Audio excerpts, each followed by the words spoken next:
I was confused and a little bit disappointed when Elizabeth suddenly left the shower. She just walked out on me, after we had only been in there for about 5 minutes. She didn't say anything, she didn't dry off, she just left. I called after my girlfriend, but she didn't respond.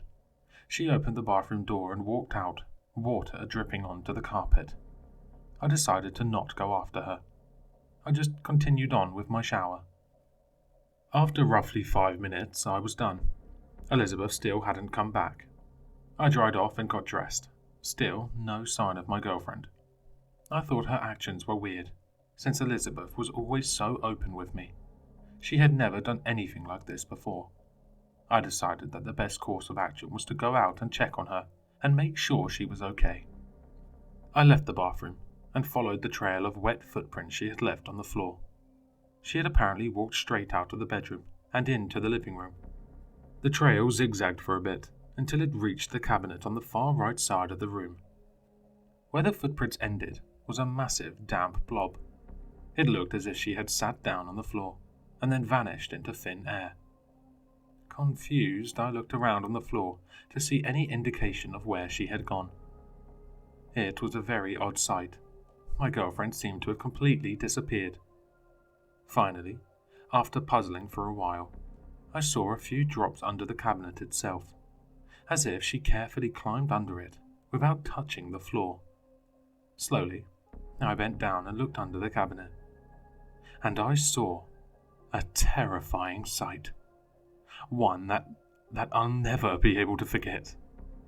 Elizabeth's naked body was shoved between the cabinet and the wall. Her face was pointing in my direction, and I could see that her eyes were wide open and her mouth was wide, as if she was trying to scream, but no sound was coming out. She was still dripping with water. I frantically stood up and pulled the cabinet back from the wall, and her body fell onto the carpet, and that's when I knew for sure that she was dead. There were bloody gouges all over her back and head. The gouges didn't look like they were made by a human. They definitely weren't made with a knife or any other weapon. The cuts looked like they were made with claws. Terrified, I backed up and looked for my phone. I couldn't see it anywhere. I began desperately turning the living room open, looking for it. My girlfriend was dead. No doubt about that. But I wasn't thinking straight, and I thought I could call an ambulance for help. The phone, however, was nowhere in sight. After I had been searching for a few minutes, I heard a noise come from the guest room. I stopped, cold in my tracks. I heard it again. It sounded like something was being dragged across the floor. I carefully made my way toward the door to the guest room. I decided to peek around the frame to check what was inside. What I saw inside terrified me to my very core. There was something in that room. What it was impossible to describe. All I know is that it wasn't human. Its back was turned to me, but I could tell that it wasn't human. It was breathing, but beyond that, it's as if the sight was too much for my human brain.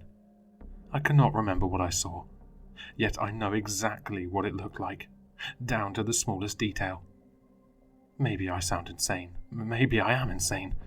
I just don't know anymore. As soon as I saw it, my heart seemingly stopped, as my mind felt like it was melting. I just stood in place, watching the thing pulse. After what felt like hours, I was finally snapped out of my trance when the creature, whatever it was, started moving again. It slowly began to turn its head in my direction. I knew I had to get away from this thing. Still, in a state of shock, I backed away. I didn't know where to go. The guest room is parallel to our front door, and we live on the 6th floor of our apartment complex, so I can't escape through a window. The only place I could think to go was back to the bathroom. I booked it back to my bedroom, and then to the bathroom. I ran faster than I ever have, fueled by pure adrenaline.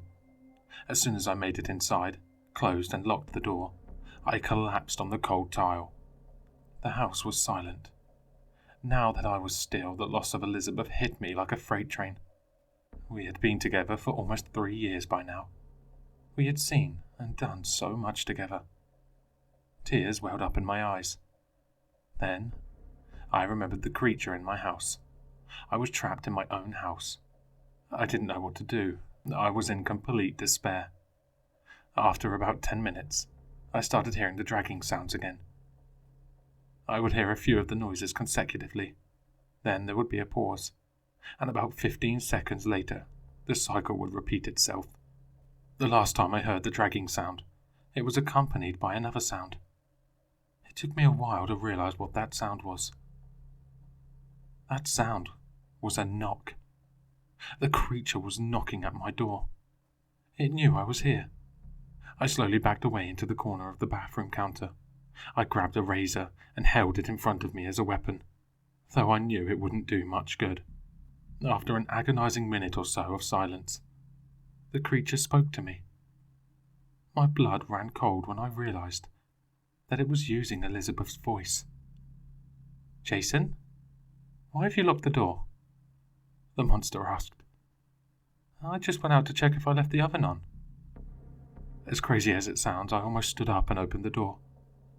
I really wanted the voice to truly be Elizabeth's. I was suffering the trauma of what I'd seen, but I remembered all too clearly the dead body of my girlfriend. She was dead, and if I let the creature in, I would be too. So I didn't respond. I just sat there, razor in hand, waiting in silence. The creature continued to speak in Elizabeth's voice after that. The voice would plead with me, saying it was worried. It said that it loved me. It even said that it wanted to marry me. I just tried to ignore it, tears streaming down my face. About an hour after the voice started, it began knocking again. I covered my ears and curled up into a ball, praying to whatever God was out there to make it stop. But it never did. It just kept going. It's been 14 hours since then. I found my phone in a laundry basket, which is how I'm writing this now, in the hopes that someone will come and save me. I've tried calling 911, but I haven't gotten a response. I've tried contacting friends and family. That hasn't worked either. It's almost as if this monster had closed me off from the world, except for a very small window. That's why I'm sharing my story here, with the small hope that someone will read this and rescue me. I know it isn't likely, but it's all I have. But the worst thing about all of this is that over the last few hours, I've been having this bizarre urge to leave, to just get up and walk straight out to the creature. I can't take this for much longer. Please, if there's anybody out there, send help soon.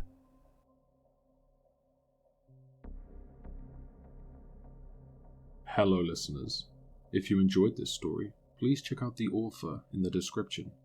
For more content, leave a like, comment, and subscribe for more sinister readings.